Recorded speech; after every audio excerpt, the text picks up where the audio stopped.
name is Patrick. This video is basically to tell you how to crack the SNAP. How do you go about looking at the SNAP exam and preparing for the SNAP exam? So if you look at SNAP paper pattern, you have English, logic, quant. It's speed-based test. So in 1 hour, you have to solve the 60 questions and you have to be as fast as possible.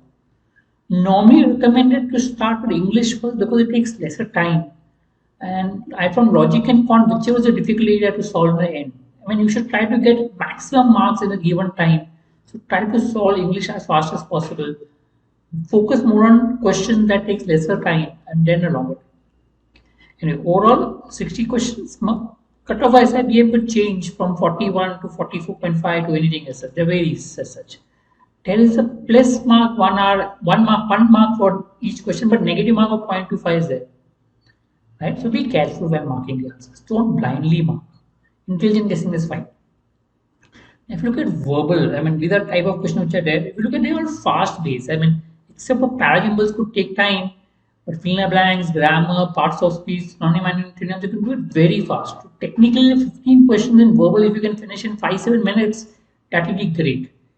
Okay, so but look at the type of question that comes: suffix, tone, I mean, parts of speech, more grammar based and word based. Unlike CAT, which was more reading comprehension, there's no reading comprehension up here. It's all individual based questions. So, more grammar and word based. Look at that. So, reading helps definitely. When you read, you understand some of the words, meaning, the context, and that definitely helps. Grammar as well. Because fill in the blanks, when you have a word that you have to put in the blank, if you have read similar thing in the past, subconsciously you understand what is the answer. Go to idioms. I mean, you can go to word list also. There are word list available online, GRE word list, other word list. You can go to word list, but going to the full word list now, time is a little scarce. But go to idioms, solve verbal exercises, and maybe what are mistakes that you do, keep on noting it down. Okay, that's one way to prepare. So a lot of exercises of verbal helps. Okay, as far as verbal is concerned. But reading is what? If you've been reading a lot, normally your verbal should be taken care of. Logic, 25 questions, maximum weightage is logic. They're more of individual questions. Like unlike CAT, where the group questions here, they're more or less individual questions, single questions which are there. Right? Syllogism 1 or 2, blood relation 1 or 2. So everything 1 or 2 questions and all are individual questions. Again, some of the logic questions will take time, some will be fast. So you should always identify. So direction should be fast. Syllogism, if you practice, will be fast. Okay, blood relation should be okay. But some your accuracy may go down. Like verbal reasoning, the accuracy is normally lower. It has a higher weightage, 5 to 7 questions. But the accuracy also is a question mark. Your accuracy may go down. So verbal reasoning, you need to practice separately. And if you're also writing NMAT, do focus on verbal reasoning because there you have a lot of weightage for verbal reasoning.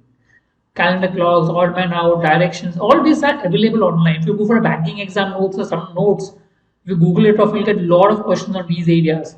Logic normally improves with practice. So my suggestion is for each type of questions, Google search for a database of questions and keep practicing those questions. Individual single question. The more you practice, the more you become comfortable, the better it is.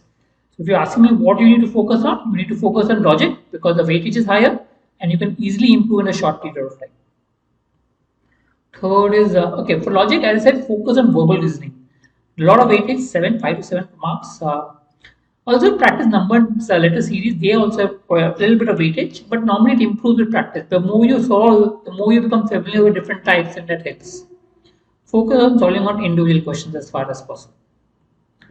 For mathematics, 20 questions, lesser than logic but more than verbal, the weightage. If you look at more of arithmetic, percentage, profit and loss, ratio, average, etc. etc. There is 2 questions on DI that normally come across. Grid mix, missing numbers are also there. Look at those questions. So look at a mix of questions and try to work on it. See which areas you're comfortable with, try to focus on those areas first and then maybe you will look at areas that you're not comfortable with. Again, the logic remains same. Focus on solving the easier questions first and then look at the longer question. You can't leave complete maths as an option. You will have to solve a few maths questions, but focus on picking up the easy question and leaving out all the tough questions. That's what the key is. Normally, the level of mathematics in SNAP is comparatively easy.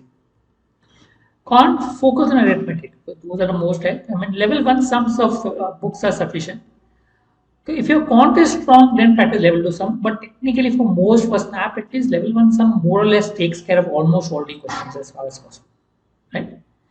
We do have courses. We have Snap workshops, AT workshops, CD full course. We have interview AT course. If you're interested, you can contact us. All the best for your exam.